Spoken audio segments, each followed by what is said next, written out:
سلام دوستان، همین کانال بالاخره بعد مدت‌ها هزار تایی بود و شیمی جان ممنونم که عمل نگاه کنید. امیدوارم که بعد از این هم حمایت بکنید و عمل سوالشو بداریم که ویدیوهای بیشتری چک کنیم و یه شماره رو بندید. این ویدیو من خیلی آثار گیلکی بانو لعیا شمس و شماره معرفی بود. اول بشیم یه بیوگرافی کوتاه از لعیا شمس و هم ببینیم.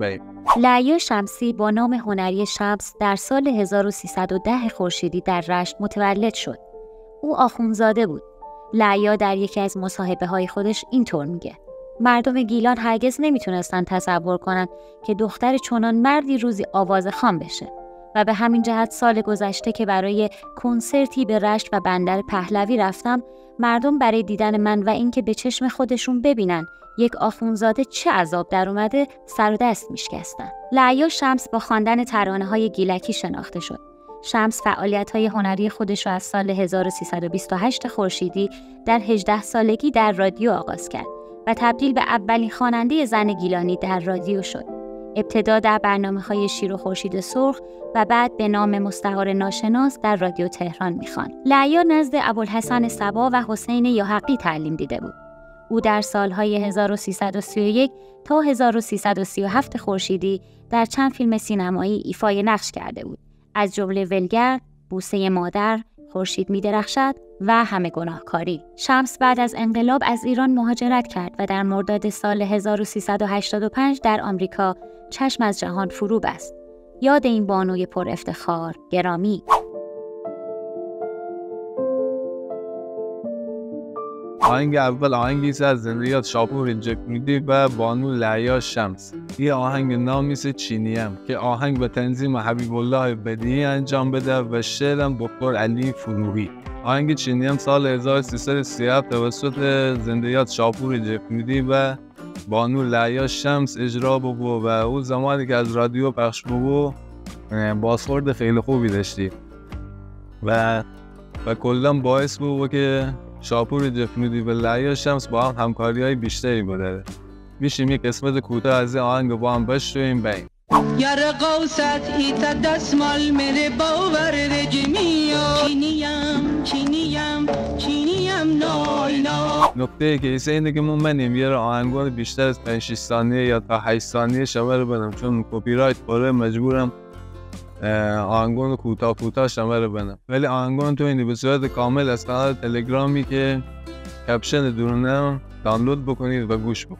آهنگ دوم از لعیا شمس آهنگ پیوستی، یعنی برای تو.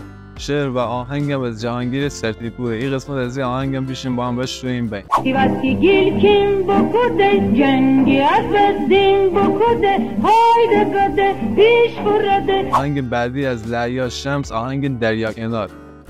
این آهنگ بین سالهای 1339 تا 1340 اجرا بود که این آهنگ از علی اصغر هنرجو، تنظیم عطاالله خرم و شعرم شهدی لنگرودی.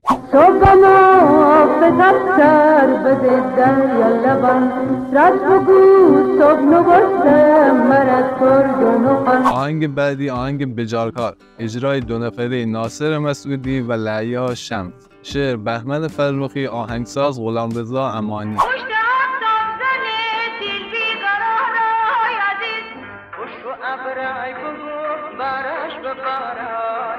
آهنگ بعدی هم از لعیا شمس اجرای دو نفره ایست به همراه نادر گلچین و لعیا شمس که ترانه نام ایست و گوشو ری. آهنگ غلامرضا امانی، شعر دکتر علی فروغی. چرا تو انقدر مره کنین ناز بوشو ره مردینی ساعت دوزار کنین باز بوشو ره. آهنگ بعدی که آهنگ خیلی معروفی است و اکثر گیلانیان هم این آهنگو بشناسند، آهنگ ماهی اشبل، اجرای دو نفره از لعیا شمس و شاپور جفنودی. آهنگ غلامرضا امانی، شعر صالح صابر. ماهی اشبل تک تک دانه انی دوم ببینای ایت فدنای امسای خانه. کلا شاپور جفنودی و لعیا شمس بود دوره میان خیلی با هم همکاری‌های زیادی انجام بده که آهنگ بعدی هم خواهم معرفی بکنم همکاری دو نفره لعیا شمس و شاپور جفنودی. ترانه اسمیسا آخودا که بازخونی زیادی هم از این آهنگ انجام بود. ایتا یار من دارم آه خدا مچی گرفتارم آه خدا سیاه روزگارم آه خدا. ترانه بعدی ترانه گیله‌کور که به صورت تک نفره اجرا بود از لعیا شمس. شعر میرزا حسین کسمایی، تنظیم حبیب الله بدیعی. بیا بشیم کوهان جور دور ز آدم گله کن. ترانه بعدی ترانه بهارای با صدای بانو لعیا شمس، آهنگساز عباس شاپوری، شعر دکتر علی فروغی. بهارای بهارای از این وقت فرارای بشیم کوهان جور دوری کنیم از ترس و غمرای. ترانه آخری که از بانو لعیا شمس که شامل معرفی بکنم ترانه گلاب شیشه ایسته که خیلی ترانه زیبایی ایسته و حتما این آهنگ رو بشید کانال تلگرام درون دانلود بکنید و گوش بکنید. می دل چی منه خدا زنه گلاب شیشه آشفت تر از تیزون بنا میریل همیشه. البته لعیا شمس ترانه‌های بیشتری اجرا بکنه، چند تا ترانه فارسی داره و چند تا هم بازخوانی آهنگای گیلکی داره که اوشان در لیست میندنه. امیدوارم از دیدن این ویدیو لذت ببرده بید و حتما با لایک و کامنت و سابسکرایب کردن کانال از همو حمایت بکنید. جان و قربان.